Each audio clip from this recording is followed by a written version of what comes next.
Good evening అండి. Today we're going to talk about diabetes and fruits. జనరల్గా diabetic patients ఏ fruits తినచ్చు అని.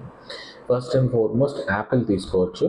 యాపిల్ ఏంటంటే low glycemic index plus low glycemic లోడే కాకుండా ఇట్ హ్యాస్ ఫైబర్. ఫైబర్ ఉంటే షుగర్ కంట్రోల్ చేయడం కొంచెం ఈజీ అండి.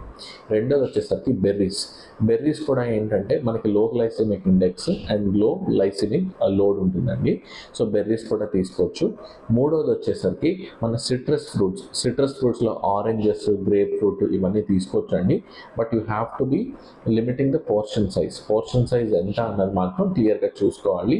అండ్ సిట్రస్ ఫ్రూట్స్లోనే మనకి యాంటీ ఆక్సిడెంట్స్ కూడా ఉంటాయి కాబట్టి that will also be an added benefit for treatment of sugars అండి.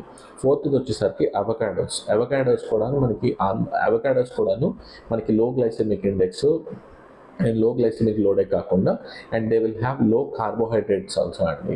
And last but not the least cherries అండి. చెర్రీస్ ఏంటంటే యాంటీ ఇన్ఫ్లమేటరీ ప్రాపర్టీస్ కూడా ఉంటుందండి. అండ్ యాజ్ ఇప్పటి వరకు స్టేట్ చేసిన ఫ్రూట్స్ లాగా వీటిల్లో కూడాను low glycemic index and low glycemic load ఉంటుందండి.